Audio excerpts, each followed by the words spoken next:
Guys, I'm a little weak right now. I'm a little weak. I don't have all my strength with me because I read a statement. I read a statement yesterday that really, when I say it crushed my spirit, that's an understatement. It really crumbled my whole existence, really. And I couldn't even post it the same day. I had too much like homework to do, but even beside that, I wasn't even in the mood to make a video because I was so disgusted and repulsed. I had to drink a whole bottle of Pepto-Bismol just to keep my vomit down because it's that disgusting to me.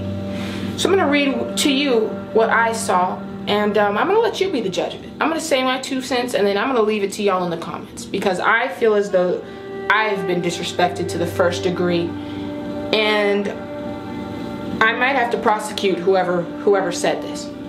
I might be pursuing legal action. It says, sources say that Kevin Durant will be a Laker next year. Already, it brings like tears to my eyes. It's just because I don't want that.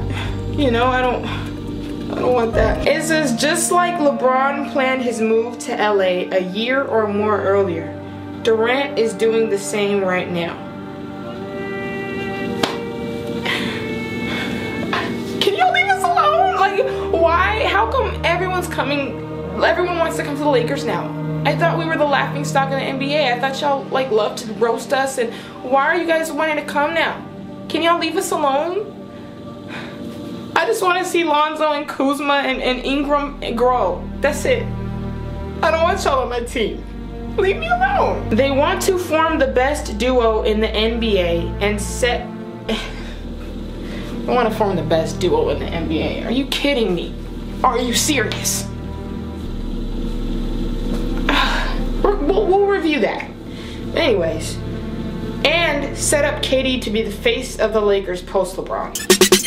I almost threw the phone. Let me calm down. Let me calm down. Okay. First of all, so much wrong with that statement, and I think KD thinks he's slick. That's why I'm gonna have to check you, KD, because your little fans, you have them brainwashed, and that's great. But sweetie, I'm not one of them. Okay, I see right through what you're trying to do and what you do. Okay, because what he's done is he's effectively brainwashed his fans, right? So he said when he went from OKC and hopped on to the team with the most wins in NBA history, he had the nerve to try to spin it and be like, oh, well, it was for my health and my well-being, and I wasn't being myself in OKC. Now I can be my full self over in Oakland, and that's my true self. Like, what are you talking about? You wanted a ring, and you wanted it the easy way. There's nothing really wrong with that, because we know the type of person you are. So snakes will snake, and that's you. So just own it. You're good. Just own it. We know you're a snake. I saw you slither your way to the airport to get on the flight. I didn't know they allowed snakes in seats. I thought they would have to put it in a carry-on. She allowed him right on the plane. I saw it. Okay, so we know the type of person you are. We know the type of player you are, right? So like trying to sit here and disguise it as it was for my well-being. You just wanted a ring, and that we know it. However, here's the thing. We know this, but his fans don't. You know, a lot of Warriors fans, they've convinced themselves, they know it, but they've convinced themselves that it's really just for his well-being. They know it though too. And it's okay to admit. It's okay. It's alright. But that's just the fact of the matter. And here's the thing, now he wants to hop, skip, and jump over to LA. And I'm not gonna let that happen because I see right through you. I'm like an X-ray machine, I see right through you. And you don't even have human bones, it's snake bones. Do they have bones? I don't know. Now here's the thing that I would just question you, like as a human being, like, because to me, I don't know. This is me. I've never played in the NBA, so I wouldn't know this. But like for me, I think legacy is very important. Okay, your career stats is important, and how good you are. Oh, how I'm the best player right now, or the second best player. Like that's very important. Congratulations. But at the end of the day, when you're like old and in your rocking chair, or I don't know if snakes can really sit in rocking chair, and when you're in your nest, when you're just chilling in your nest with your eggs, the only thing you really have is your legacy. I mean, you do have the rings, you know. You have the rings, you have the accolades and the awards, but that's all a part of your legacy. That's something that's all encompassing, right? And so I think your legacy sometimes can be more important than the rings. Let me give you a couple examples. Allen Iverson, okay, 0 rings. However, his legacy is pretty strong.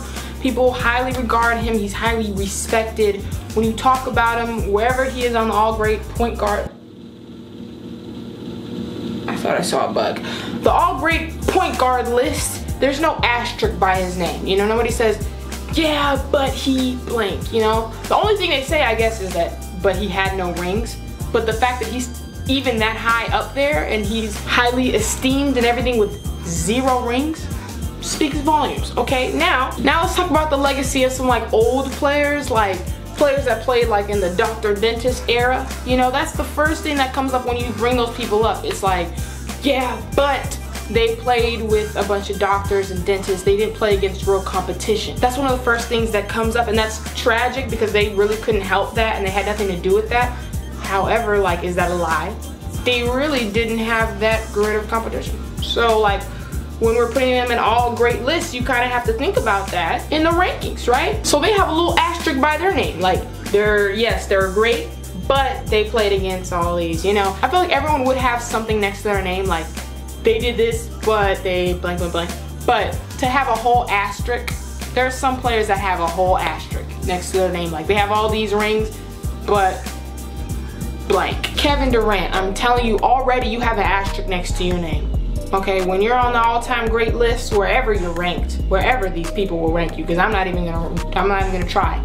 But wherever these people rank you, anytime your name has come up in conversation, it's always, he had to run to this team to get this rank. He had to, you need to prove yourself on your own. Have you not learned?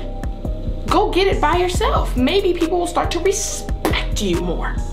But no, you're gonna run yet again to another alpha male to get you another ring.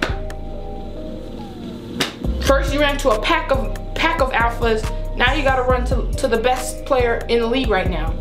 Like, can you do anything on your own or what? What is this? Do you have to always have help? Is that mandatory for your career?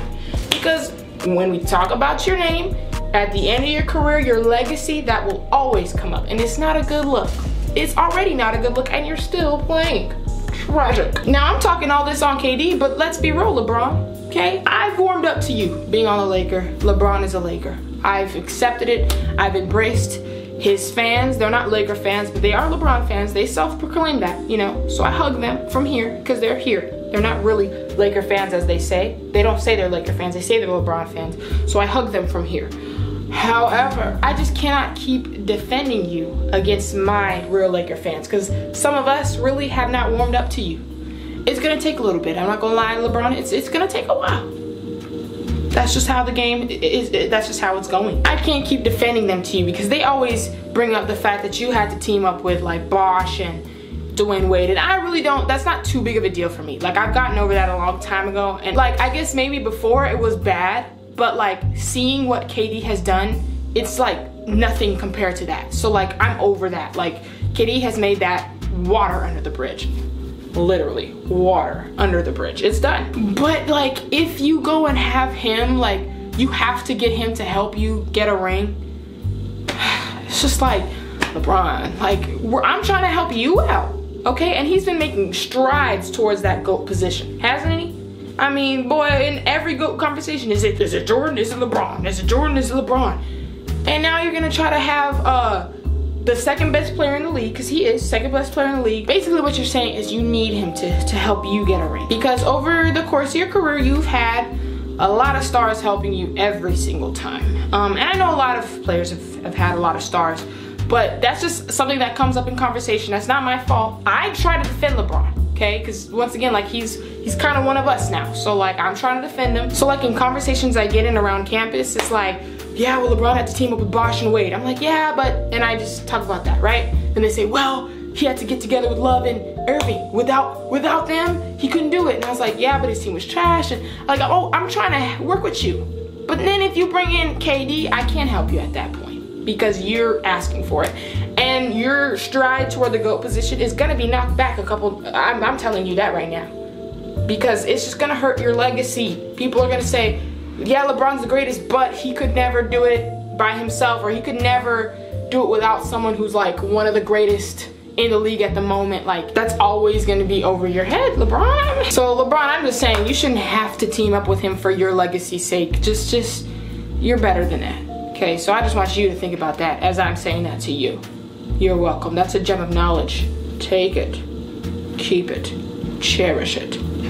Next. One of my next points is just like, I just wonder how the Warriors fans are gonna feel, because they really backed up that boy. When I tell you, they ignored all red flags and they were like, no, we believe his lies. We believe it was just for the wellness. We believe it. And they just were blindsided. Boy, if you leave them that quick, you hop, skip, jump over to LA that quickly, you will have used the Warriors, crumpled them up, and thrown them into the waste basket of the NBA because you used them. And I just want to see the look on the fans' face, because all of the slander that I've had to endure whenever I talk about KD and just spit truth, because you guys cannot handle the truth. And I spit truth and you guys are, no, but it's for his well-being, and now you see him do it twice. Not just once, but twice. The same thing, just literally blatant ring chasing twice in a row. What are you gonna say then? He used you guys. If this comes to pass, he effectively used you and dumped you. I will accept my apologies in cash or card. PayPal link will be in the description. I'll accept apologies through PayPal. I told you so a long time ago, but y'all didn't want to listen to me because KD's the real deal and y'all were telling me off. So congratulations, you played yourself. You know, he did it twice. When will he be a snake? How many times does he have to do it to y'all? 5 to 6 times in his career to be a snake? He's proven, he's telling you guys what he is. Believe it. And the last thing I have to say about that sources say statement was the fact that they had the nerve to throw in, he will be the face of the Lakers. That actually offended me on a different level as a Kobe fan. Because obviously I know there's going to be a new face of the Lakers right now that is LeBron, whether I like it or not. And that's fine, because his legacy is still intact. KD's legacy is in shambles, and it's falling and failing every second I speak and I stand here. It's breaking a little more, it's cracking. And I just don't want that to be the face of my franchise. I don't want what he stands for to be the face of the franchise. You know, Kobe, towards the end of his career, he could have gone to another team just to get he could have gone to the Warriors and just latched on and just got another ring there just to catch up and get 6. But no, what's important to him? That purple and gold. Oh, he asked for a trade. He did not get traded, and that was a different situation. That was like actual internal struggles going on, so he wanted out. KD just wanted a ring. That's it. Okay? Kobe was not leaving just for ring. That's just the honest truth. He was not ring chasing. So it's a different situation, clearly. And I think we know that. But the Warriors fans love to twist things, so I just had to set that straight for a second. But you know, coming off of Kobe and his legacy, like, we're fresh off that, right? And now we have to get the snake. You know, I don't want that. I don't think any real Laker fans want that, because that's not what we really stand for. We stand for everything opposite of him, to be honest. Strength, opposite of him. We stand for integrity, opposite of him. We stand for loyalty, opposite of him.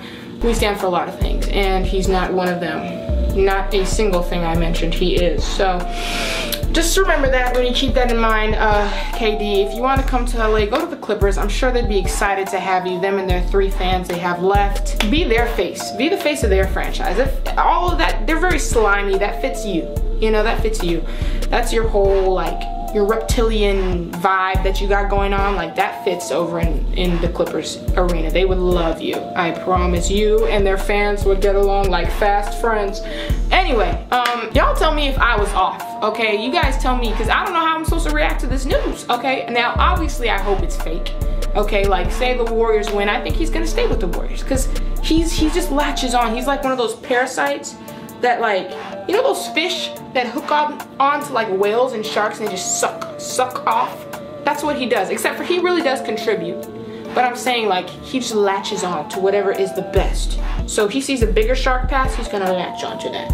He sees a bigger fish pass, latch onto that. He's proving this in front of our eyes. So I'm just hoping that he doesn't come to LA, or he just realizes that like his legacy would really just break and be so tarnished beyond repair, that he stays with the Warriors somehow, even if they don't win. I don't know, but let me know in the comments, y'all. What do y'all think? Laker fans, Warriors fans, and just fans of the NBA in general. I want to hear everyone's perspective, because I know one of y'all have to agree with me. I know I'm gonna have a lot of Warriors hate. I know, because that's your boy. That's your snake, your pet snake. But I know I have somebody who agrees. I just know I do. So let me know in the comments below. Like this video if you enjoyed it. Head on over to teespring.com, www.teespring.com/thesplashsquad to get your merch. Looks nice, looks real crisp. And subscribe to join the Splash Squad. Check out some other videos right here. I'll see y'all later. Peace.